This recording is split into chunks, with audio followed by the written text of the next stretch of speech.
Oregon's 74-60 defeat of mighty Kansas was far from unbelievable.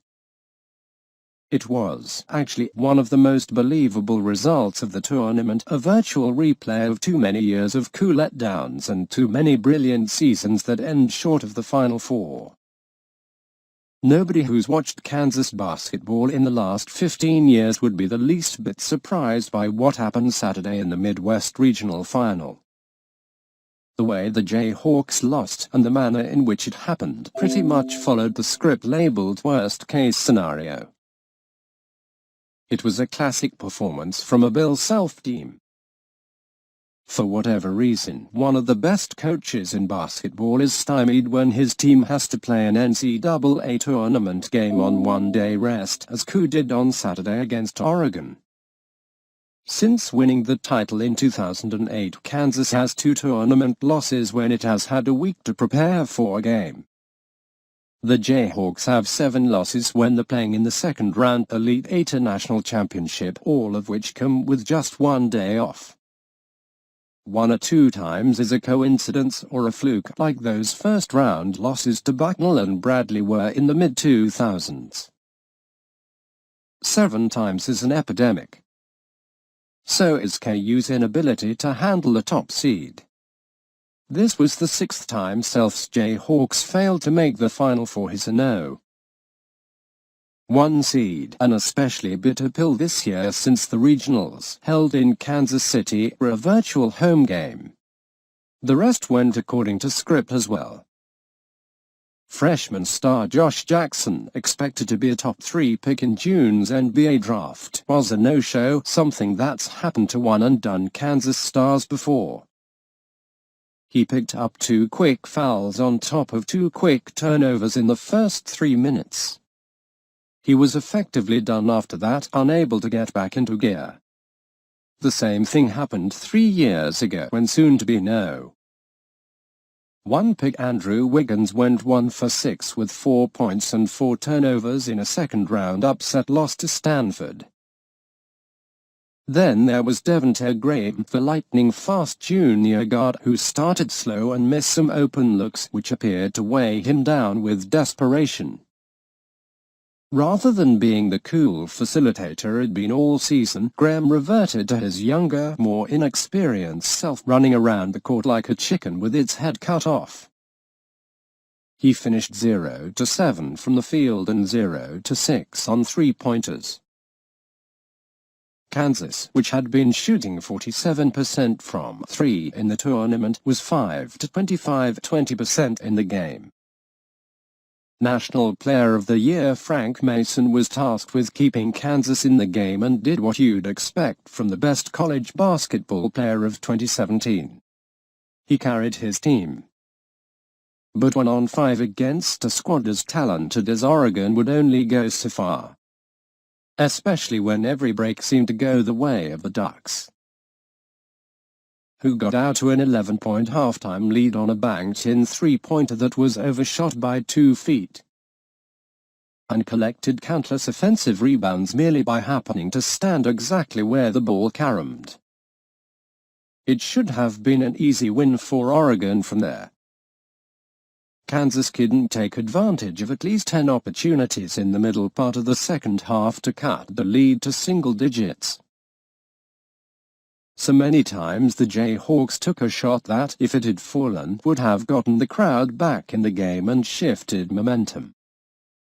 The Ducks were practically begging KU to make it close, as if for the sport of it.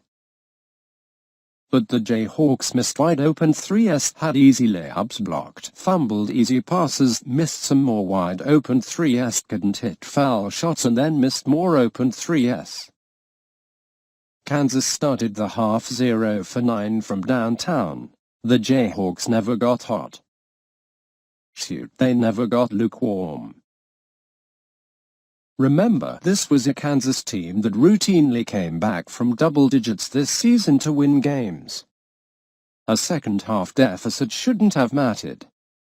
One play best summed up KU's performance. With 10 minutes left in the game, a visibly shook Graham passed up a wide-open 3, the kind it drained all season in the biggest spots. Instead, he darted into the paint for an easy floater. The decision appeared to go against every instinct in Graham's body. He practically traveled when he started his move from beyond the arc, as if his head and body weren't working in tandem. It showed panic instead of the patience Kansas has demonstrated all season. But in the end, it was going to work out. The floater was from point-blank range and nobody was on him. This was the bucket that would start chipping away at Oregon's lead. Graham airballed it. Somehow, Kansas still got to within 6 points with 2 minutes left and made a stellar defensive stand that forced Oregon to heave up a prayer three-pointer to avoid a shot clock violation. The tide was turning for about a half second. Jackson went up flailing for a rebound and knocked the ball away from Mason. Oregon ball. It was at least the third time two Kansas players were unknowingly fighting for the same ball on the same rebound. It was a basketball broken record. Instead of down 6 with the ball, Kansas was down 6 playing defense. After running down the shot clock again, Tyler Dorsey hit a three to give Oregon a 9-point lead. Dagger. The Jayhawks would rock. How much credit goes to Oregon for forcing Kansas out of its comfort zone? A lot. The matchups proved difficult for Coe, and getting out to an early lead unraveled the Jayhawks so badly they never fully recovered. Going at Jackson was a move that paid immediate and long-term dividends for Dana Altman. How much credit goes to the Ducks for putting up points and creating scoreboard pressure? A whole lot. Oregon shot brilliantly, going 50% from the floor and 44% from three. Big man Jordan Bell was a revelation. He dominated the paint, shooting 5 to 6 from the floor. Most on nasty in-your-face, posterizing dunks, grabbing 13 boards, 7 of which were on the offensive end, and blocking 8 shots, the third highest total in a regional final. Yeah, you read it right.